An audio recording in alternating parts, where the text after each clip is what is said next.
Bismillahirrahmanirrahim. Assalamualaikum warahmatullahi wabarakatuh. Saya Muhammad Hafizuddin, Menzulkafli nombor matrik A171496 akan membicarakan berkenaan dengan apakah yang saya lakukan jika saya sebagai seorang pemerintah. Baik, sebelum kita pergi lebih jauh, pemerintah adalah seseorang yang dipertanggungjawabkan ke atasnya untuk menjaga sesebuah negara ataupun menjaga semua di bawah kepimimpinannya, sama ada urusan pentadbiran, keamanan dan sebagainya. Baik, selain daripada itu, pemerintah juga disebut sebagai waliul amri, ada juga disebut sebagai Amirul Mukminin, ada juga disebut sebagai Imamatul Kubra, ada juga disebut sebagai Khalifah, ada juga disebut sebagai Sultan dan sebagainya. Baik, dalam konteks Malaysia, di Malaysia, pemerintah kita adalah yang di-Pertuan Agong. Baik, selain daripada itu, dia di bawah penasihat yang dinamakan sebagai Perdana Menteri. Baik, jikalau saya menjadi sebagai seorang pemerintah, maka pemerintah mestilah mentaati perintah Allah Subhanahu Wa Taala dan mestilah mentaati perintah Rasulullah sallallahu alaihi wasallam. Baik, tuan-tuan yang dirahmati Allah Subhanahu Wa Taala, berdasarkan satu hadis Nabi sallallahu alaihi wasallam, melantik pemerintah ini adalah wajib. Dia ada beberapa dalil dalam Quran, hadis dan sebagainya menyatakan memilih pemerintah itu adalah wajib. Hadis Nabi sallallahu alaihi wasallam yang menyebutkan bahawa kullukum ra'in wa kullukum mas'ulin an ra'iyatihi fal amirul ladzi 'alan nas ra'in wa mas'ulin an ra'iyatihi, yang bermaksud setiap kamu ini adalah pemimpin dan setiap daripada kamu akan ditanya berkenaan dengan soal kepimpinan kamu, iaitu seseorang pemimpin yang menguruskan al-ihwal masyarakat adalah pemimpin dan ia akan disoal oleh Allah Subhanahu Wa Taala. Kemudian, sebagai seorang pemimpin, saya mestilah mempunyai ciri-ciri yang layak dipanggil sebagai seorang pemerintah. Di antaranya, pemerintah mestilah dilantik berdasarkan agamanya mestilah Islam.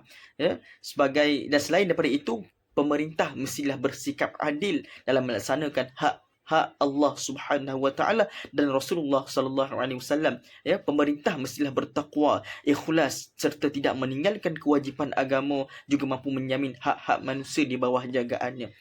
Pemerintah juga mestilah seorang yang berilmu, menguasai sama ada ilmu itu fardu ain ataupun fardu kifayah. Pemerintah ni haruslah berpengetahuan agar dapat membezakan hak dan yang batil dan bertindak lebih proaktif dalam menangani masalah urusan ahli-ahli di bawah kepimpinan dan pasukan jemaahnya. Selain daripada itu, pemerintah juga, kalau saya dilantik sebagai pemerintah, saya mesti memastikan diri berkemampuan untuk menyelesaikan masalah, berdasarkan ilmu pengetahuan, berhikmah, bijaksana melalui pelbagai kaedah-kaedah yang sesuai dengan masalah yang dihadapi. Contoh, kalau boleh, pemerintah itu mestilah layak untuk berijtihad kalau boleh, supaya lebih memudahkan urusan. Kemudian, pemerintah itu mestilah beradab mengikut akhlak Nabi SAW, menjadi teladan kepada orang pimpinannya dengan melaksanakan segala perbuatan-perbuatan dan mempunyai sifat-sifat mahmudah, ikhlas, jujur, pemaaf dan sebagainya, mencontohi kepimpinan Nabi SAW.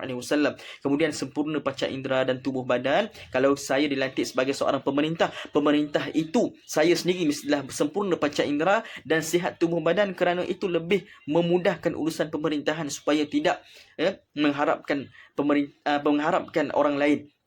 Kemudian Nabi SAW pun menyebut dalam sebuah hadis, lelaki yang mukmin dan kuat tubuh badan itu lebih disayangi oleh Allah Subhanahu Wa Taala berbanding dengan lelaki yang lemah dan sebagainya. Baik, seterusnya, tanggungjawab sebagai seorang pemimpin, yang pertama mesti mentaati perintah Allah Subhanahu Wa Taala, melakukan segala suruhan Allah Subhanahu Wa Taala dan Rasulullah sallallahu alaihi wasallam. Kemudian mesti, kalau ada satu permasalahan, mesti bermusyawarah sesuai dengan firman Allah, wasyawirhum fil amri. Kemudian berlaku adil dalam seluruh tindakan supaya penyelewengan, kezaliman, penindasan tidak berlaku. Melaksanakan amar ma'ruf nahi mungkar, konsep yang diajarkan oleh Allah dalam Quran, ta'muruna bil ma'ruf wa tanhauna 'anil munkar. Sentiasa bersedia menerima teguran ahli di bawah kepimpinannya. Jika ada perkara yang tidak menepati syarat, maka perlulah menerima dengan hati yang terbuka. Kesimpulannya, boleh dikatakan bahawa kewujudan seorang pemimpin bagi umat Islam adalah suatu keperluan. Ini bagi bertujuan menjaga urusan dan kemaslahatan al-ihwal Islam, seperti menjaga keamanan, perpaduan, mengawal serangan musuh, menegakkan agama dan menegakkan undang-undang dan seumpama dengannya. Sekian, terima kasih. Assalamualaikum warahmatullahi wabarakatuh. Itu saja daripada saya.